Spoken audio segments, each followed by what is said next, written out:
Hey, what's up, guys? This is a short kind of informational video on holographic, or sometimes known as Oilslick vinyl. I'm doing this video for two reasons. One is to kind of give some information because I feel like it's kind of a dark art. A lot of people don't know the specifics about printing on these specialty kind of vinyls, and that there are actually very significant differences between them. And I'm also kind of going to plug myself because I am developing, or I have developed, a private label oil slick holographic vinyl that I'm offering for pre-order right now.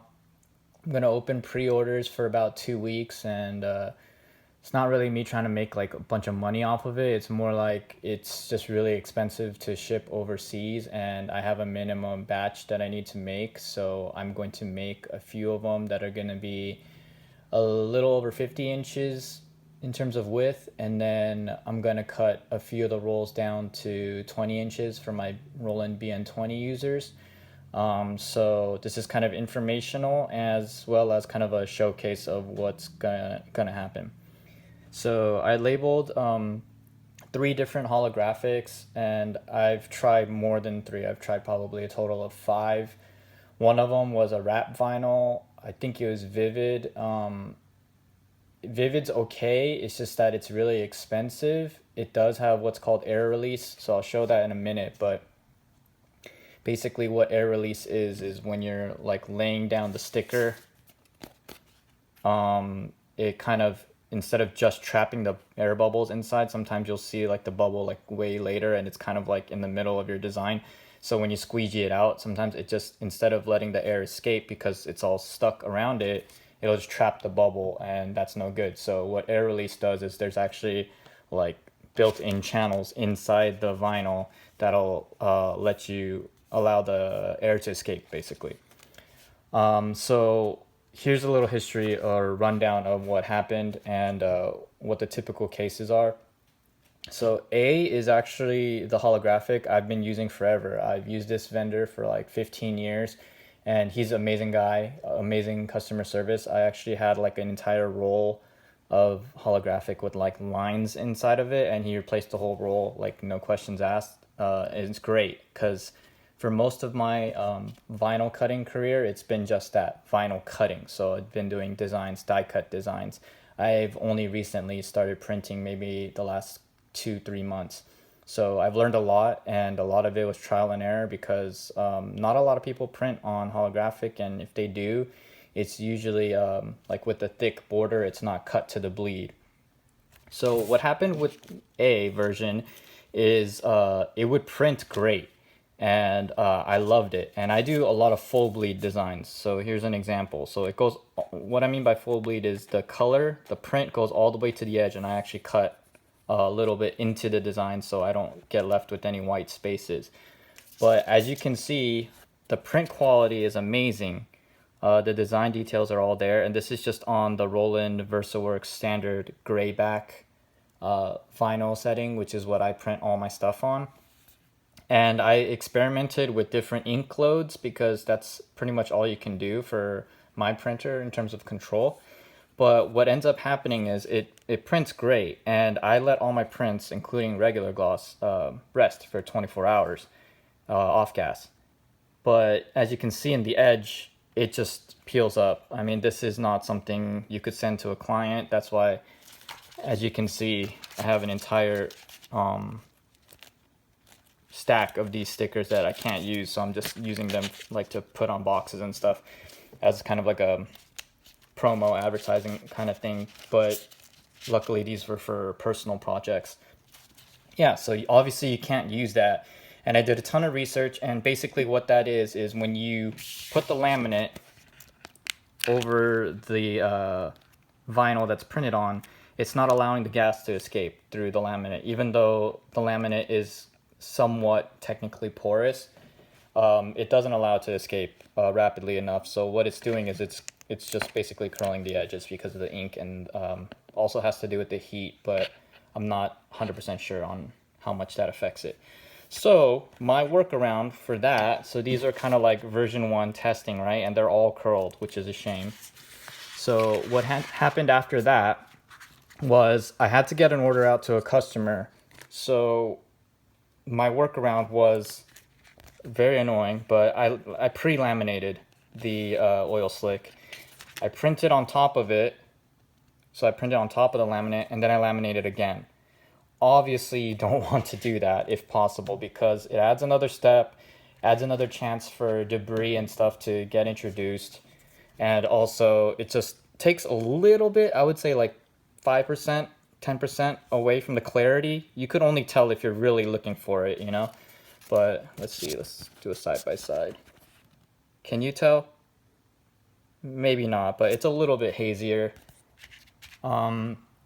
But I wouldn't say it's life or death. So if you're in a pinch and you just bought a whole roll of oil slick and you're having issues with curling, then there's your answer. You just gotta print on top of your laminate or another clear media and laminate on top of that. I laminate over everything. But if you have a non-full bleed design, it doesn't matter. So that's why like A is not ideal, but it was cheap and it's acceptable and there's a workaround. At least you're not left stranded, so that's fine. And if it's a full bleed design like this, just print on top of it, laminate like you normally would, and there's not going to be any curling as long as you leave, I believe they said like a quarter of an inch in between your design and the edge, then you should be fine. Like this is fine. I didn't double laminate this, it's fine. So on my quest, I literally tried to buy every single type of holographic I could find, and I found this, which was manufacturer B. So what the issue with this was, first of all, if you probably can't see it unless you're in person, but there's a different type of pattern, and I wouldn't say it's better or worse, but there is a little bit of orange peel difference. This is really nitpicky, but there is, and for people who get die cuts, it may or may not, you know, affect you. And I was assured by this manufacturer that I would be able to print on this, but what happened was the ink wouldn't stick. And I use a BN-20 Roland, so it uses eco solvent ink, which is probably the most common in wide format printing, and it just wouldn't stick. I tried every single profile. I even made custom profiles.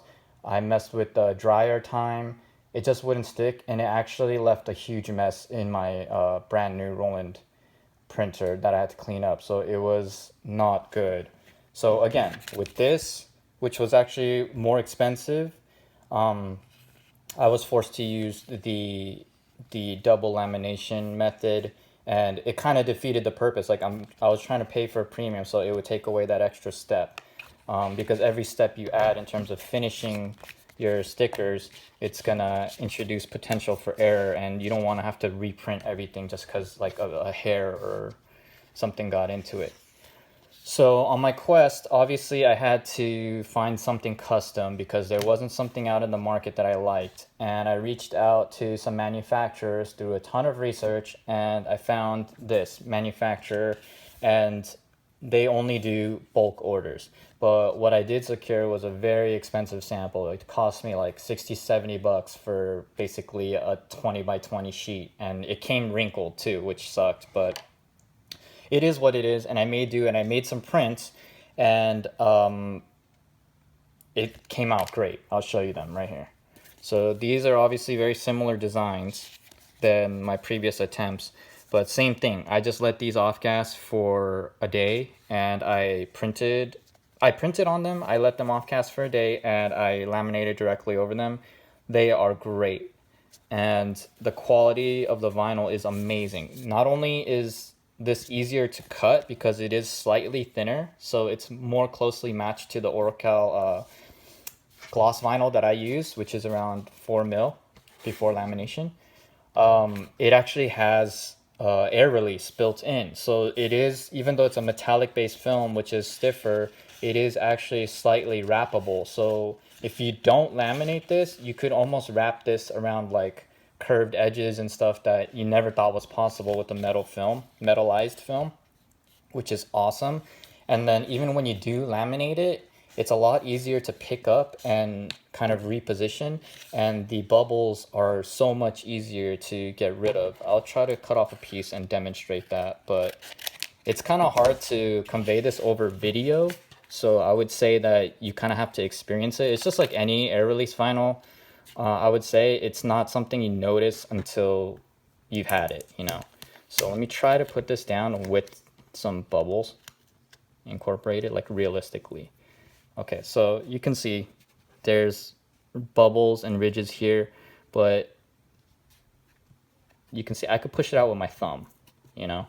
And obviously that was very exaggerated, but what I can say is that if you take your time and use a squeegee, there's almost no room for error with placing this material.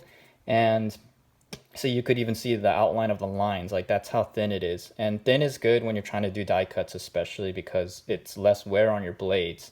And it is a lot more wrappable. I wouldn't say it's quite like car wrap material, but it's definitely a lot more wrappable. And I'll try to include some photos of stuff I was just testing on. I think I wrapped my like tape dispenser or something when I first got this material in. But same thing, like regular grayback profile, prints great, you know, 24-hour. I just let it off gas because I'm very cautious with that type of stuff.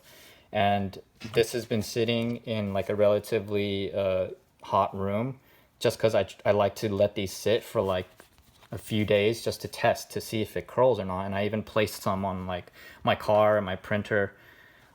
Because my clients, I don't know about yours, but my clients really expect top quality because they're usually artists.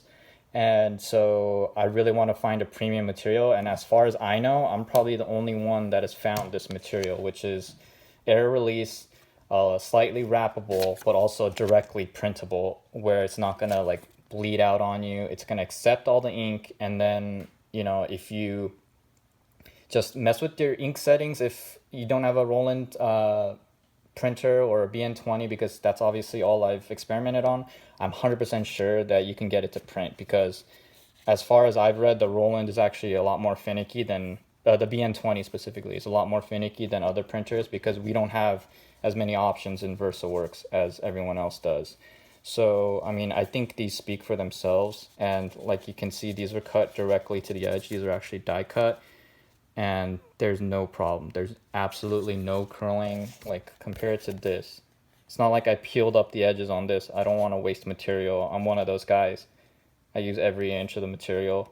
But, I mean, come on, you can't send this out to a client. So you either pick sending something subpar, or you double laminate like this, which is fine too, but you're wasting twice the material, and you know, there could be like a hair stuck in here and you don't even know where it came from, which step it came from. So yes, I'm so happy with this. I'm ordering a bunch for myself, and I'll have all the order information in the description of this video below. So just hit me up on my email. It's kyulegend@gmail.com. I can send you pricing there. Yeah, but hope you enjoyed the video. Hope it was slightly informative. And let me know if you guys have any questions. Thanks. Peace.